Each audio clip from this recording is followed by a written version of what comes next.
ነይ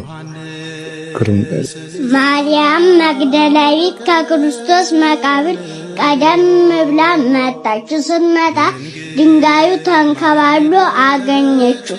በመቃብሩም ዙሪያ ተቀምጣ አለቀሰች። ስታለቅስ ጌታችን ኢየሱስ ክርስቶስ መጥቶ አንቺ ሴት ምን ያስለቅስሻል አለ። ጌታዬን ኢየሱስ ክርስቶስን ወዴት እንደወሰዱት ካወቅ አሳየኝ፣ ከወሰዱበት ሂጄ ሽቱ ልቅባው አለች። የዚያን ጊዜ ማርያም ብሎ በስሟ ጠራት።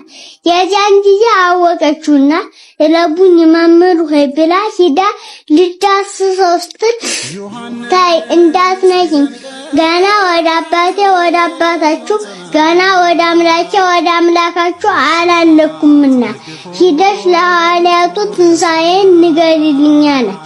ግን መጀመሪያ ግን ማርያም መግደላዊት እሳቱን ትንሣኤውን ያየችው እመቤታችን ናት። ቅዱስ ያለበት ማርያም እንዲህ ብሎ አስቀምጧል።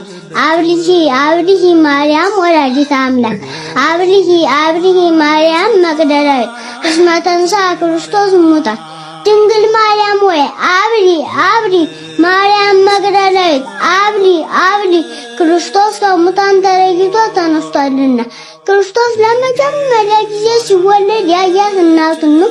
ለመጨረሻም ጊዜ በመስቀል ላይ ያያት እናቱን ነው። ከሙታንም ተለይቶ ሲነሳ ያያት እናቱን ነው። ስለዚህ እናቱ እስከ ዓለም ፍጻሜ ድረስ የዓይኑ ማረፊያ ሆና ትኖራለች። ዓርብ ዮሴፍና ኒቆዲሞስ መጥተው ሽቱ በተለበለበበት በንጹህ ጨርቅ ገንዘው ቀብረውታል። ከቀበሩት በኋላ አይሁድ እንዳይነሳ ብሎ ለ50 ለ60 የሚነሳ ሰው ድንጋይ ገጥሞት ሂዷል። በዛ ላይ ከሮም ወታደሮች ኃያሉ እንቅልፍ የማይተኛውን ከመቃብሩ ስር ጠባቂ አድርገው አቁሞበታል። በዛ ላይ በሮም ንጉሥ የታተመ ማየትም ትልቅ ቁልፍ ቆልፎበት ሂዷል። በኩለ ሌሊት ጌታችን ኢየሱስ ክርስቶስ መግነዝ ፍቱልኝ፣ መቃብር ክፈቱልኝ ሲል በታላቅ ክብር ተነሳ። ቃለ ሕይወት ያሰማናል። እመቤታችን ታሳድግሽ። በቃ ሁሉንም ነገር አንቺ አልሽው። እንግዲህ እኛ የምናስተምረው የለንም።